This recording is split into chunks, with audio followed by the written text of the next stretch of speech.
السلام علیکم ورحمت الله وبرکاتو دوستانو امید دی چې تاسو بخیر زمانه نننۍ ویډیو په پښتو کې د انتهایی اهم ده د نوو ویزو باره کې کوم ویزې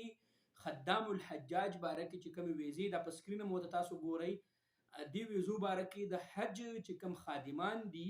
یعنی خدمت کوونکي دي د هغو د ویزو باره کې مکمل ویډیو در سره شریک کوم ویډیو تاسو ټول وګورئ او که تاسو زما په یوټیوب چینل باندې نو وي نو یوټیوب چینل سره سبسکرایب کړئ او فیسبوک پیج باندې ګورئ نو فیسبوک پیج مو سره لایک کړئ ګورئ دوستانو وزارت الموارد البشریه په خپل سایت باندې هغه کنفرم دا اعلان کړی دی چې کم په سعودي عرب کې دنه د حجیانو د پاره څوک خدمت کوي هغه سایت ورکړی دی چې په دې باندې تاسو خپل اپلیکیشن وغیرہ ټول ډیټیل جمع کړئ خو ډومېسټک ورکرز نه د غټو مهنو والا ټیک شو جی هغه خپل ډیټیل پوره په دې باندې جمع کوي او هغه خپل رجسټریشن وکړي ټیک شو یو پوره طریقې کار دی اوس په پاکستان کې بعضی خلک هغه دا وایي چې یاره مونږ د خدام الحجاج ویزې ورکوو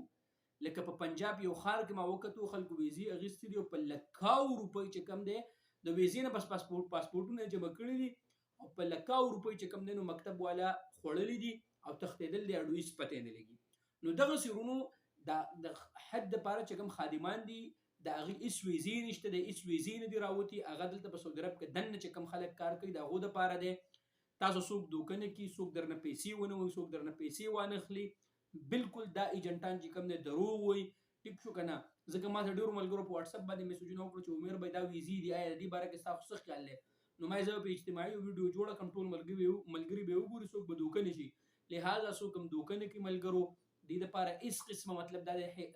څوک نه پیسې وانه اخلي یا د نه پاسپورټونه د نه څوک جمع نه کړي یا د دغه کاره پیسې به درنه واخلي او مکتب به بیا د هغه د خپل دفتر به بند کړي او بیا به تښتېدلی لهذا د چا په دوکه کې رانه شئ دوستانو ویزه تاسو اخلئ هغه مطلب دا تاسو ښه چک کوئ په دغه باندې د حجیانو دپاره بالکل داسې دغه نه چې د خدمت کوونکي خدام الحجاج او دا بالکل دروغ وایي دا خلک نو څوک هم دوکه نه کړي امید د ملګرو زما د ویډیو